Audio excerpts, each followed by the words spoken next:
আজকে ইলিয়াস আলীরা আমাদের মধ্যে নেই, কিন্তু তারা একটা সুন্দর দেশ, একটি গণতান্ত্রিক দেশ প্রতিষ্ঠার অঙ্গীকার নিয়েই তো তারা আন্দোলন করতে গিয়ে শেখ হাসিনা অদৃশ্য করেছেন। ইলিয়াস আলীকে আমাদের ফিরিয়ে আনতে হবে। গুমের জন্য যারা দায়ী যে সমস্ত কর্মকর্তারা, তারা কিন্তু এখনো এই সমাজের মধ্যে আছে। কই চিহ্নিত করে করে এখনো কেন তাদেরকে আইনের আওতায় নিয়ে এসে কোথায় গুম করেছেন, কিভাবে গুম হয়েছে, এগুলো জনগণ জানতে চায়।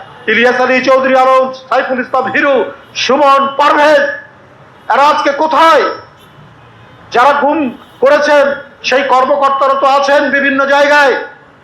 তাদেরকে আইনের আওতায় নিয়ে এসে তাদেরকে রিমান্ডে নিয়ে বলুন কিভাবে গুম করেছেন, কোথায় গুম করেছেন, কোথায় আছে। এখনো আপনারা সেই সত্য ঘটনা আপনারা বের করতে পারবেন। আমাদের মন্ত্রিসভার মধ্যে গুম হওয়া মন্ত্রী আছেন না? আমাদের স্বরাষ্ট্রমন্ত্রী সালাউদ্দিন সাহেব, তিনি নিজেও তো গুম হয়েছে।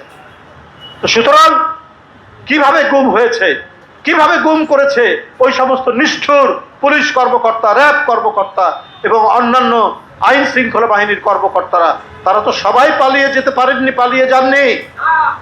তাহলে তাদেরকে আইনের আওতায় নিয়ে এসে এখনো কেন জনগণ জানতে পারছে না এই কিভাবে তারা গুম হয়েছে, কোথায় গুম হয়েছে, কি অবস্থায় তারা আছে?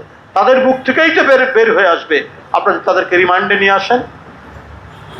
বন্ধুরা আমার, আমি আবারও সরকারের কাছে জোরালো আহ্বান জানাচ্ছি, অত্যন্ত ক্ষিপ্র তৎপরতার সাথে আপনারা ব্যবস্থা গ্রহণ করে ইলিয়াস আলী, সাইফুল ইসলাম হিরু, পারভেজ, জাকির, সুমন সহ যে সমস্ত জাতীয় নেতা, যুব নেতা, ছাত্র নেতা যাদেরকে গুম করা হয়েছে, শত শত হাজার হাজার, তাদের হদিশ বের করে খুঁজে বের করার ব্যবস্থা গ্রহণ করুন।